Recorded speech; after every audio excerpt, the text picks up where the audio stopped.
बिस्मिल्लाहिर्रहमानिर्रहीम अस्सलाम वालेकुम। आज हम अपने किचन में बनाने जा रहे हैं अरवी का सालन। अच्छा, अरवी का सालन ना बहुत ही कम घरों में बनाया जाता है क्योंकि इसके अंदर बड़ी लेस होती है, बहुत ज़्यादा इसके अंदर लेस होती है और चिपचिपापन होता है।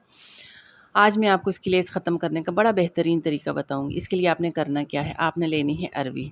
पहले तो आपने इसका छिलका उतार लेना है। छिलका उतारने के बाद इसको अच्छी तरह धो के साफ़ कर लेंगे क्योंकि इसके ऊपर अच्छी खासी मिट्टी डस्ट लगी होती है। पहले तो आपने इसको अच्छी तरह धो के इस तरह साफ़ कर लेना है। उसके बाद इस तरह मोटे मोटे पीस में काट लेना है। उसके बाद आपने इसके ऊपर 1 चम्मच नमक डाल देना है।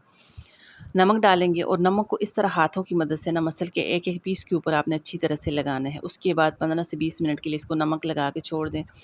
15 से 20 मिनट गुजरने के बाद इसको अच्छी तरह 3 से 4 पानी के साथ अच्छी तरह धो के साफ़ कर लें। उसके बाद इसका पानी बिल्कुल ड्राई कर लें। पानी ड्राई करने के बाद अगला काम आपने ये करना है, आपने लेनी है एक कढ़ाई। आप किसी भी बर्तन में इसको फ्राई कर सकते हैं। मैंने एक कढ़ाई ली है, इसमें 1 कप घी शामिल किए है। जैसे हमारा घी थोड़ा बहुत गर्म हो जाता है, घी आपका फुल गर्म बिल्कुल भी नहीं होना चाहिए। जैसे घी थोड़ा बहुत गर्म हो जाता है, अब आपने इसमें शामिल करनी है अरवी। अरवी इसमें शामिल करेंगे।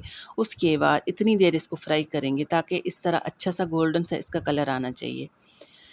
अच्छा, जब आप पहले इस अरवी को ना नमक लगा के छोड़ेंगे तब इसकी लेस ख़त्म हो जाएगी और उसके बाद जब आप इस तरह इसको घी में फ्राई करेंगे तो यकीन मानिए इस तरह करने से इसके अंदर जितनी भी लेस होती है, चिपचिपापन होता है, वो बिल्कुल ख़त्म हो जाता है। बिल्कुल भी आपको ये नहीं लगेगा कि आप अरवी का सालन बना रहे हैं। बिल्कुल इसके अंदर जितनी भी लेस होती है वो ख़त्म हो जाती है। अब जैसे इस तरह गोल्डन सा कलर आ जाता है उसके बाद इसको घी से निकाल देंगे। घी से निकालने के बाद अब आपने क्या करना है, इसी घी में शामिल करना है प्याज।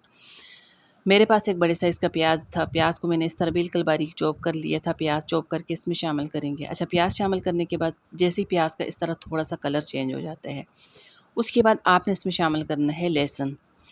लहसुन का पेस्ट 1 चम्मच भर के इसमें शामिल करेंगे। लहसुन का पेस्ट इसमें शामिल करने के बाद अब आपने क्या करना है, इन दोनों चीज़ों को इतना फ्राई करना है ताकि अच्छा सा गोल्डन सा इनका कलर आना चाहिए। कलर डार्क की तरफ बिल्कुल भी नहीं जाना चाहिए। इसका कलर आपने डार्क नहीं करना, बस गोल्डन सा टच आना चाहिए। अब जैसे ही इस तरह गोल्डन सा कलर आ जाता है, उसके बाद आपने इसमें शामिल करने हैं टमाटर। आप चाहें तो टमाटर का पेस्ट बना के भी इसमें शामिल कर सकते हैं।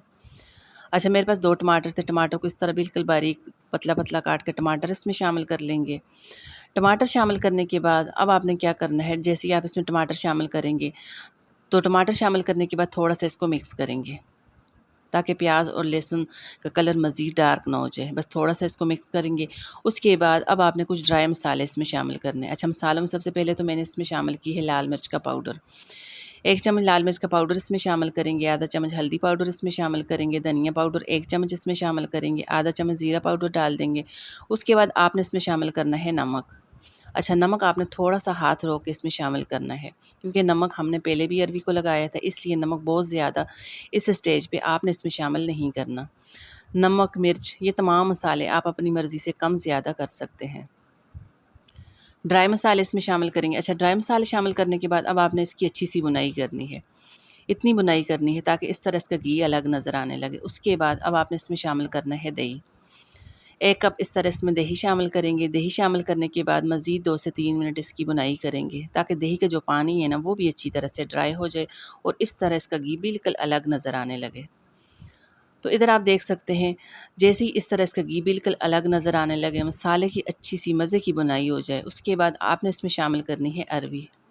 जो अरवी हमने इस तरह पहले से फ्राई कर ली थी घी में, अरवी इसमें शामिल करेंगे। अच्छा, अरवी शामिल करने के बाद अब आपने 3 से 4 मिनट अरवी की ना अच्छी सी मसाले के साथ बुनाई करनी है। इतनी बुनाई करनी है ताकि अरवी के एक एक पीस के ऊपर ना मसाले की अच्छी सी कोटिंग आ जाए। इतनी आपने इसकी बुनाई करनी है। अब जैसे ही इसकी अच्छी सी बुनाई हो जाती है, उसके बाद अब आपने इसमें शामिल करना है पानी। साथ ही फ्लेवर के लिए थोड़ी सी हरी मिर्चें भी डाल देंगे। उसके बाद 1 गिलास आपने इसमें शामिल करना है पानी। यह पानी आप इसमें इतना शामिल कर सकते हैं जितनी आपने इसकी ग्रेवी रखनी है, इस लिहाज से आपने इसमें पानी शामिल करना है। अच्छा, मैंने सिंपल 1 गिलास इसमें पानी शामिल किए है। पानी शामिल करेंगे, इसको अच्छी तरह मिक्स करेंगे। उसके बाद फ़ौरन से आपने इसको कवर नहीं लगाना।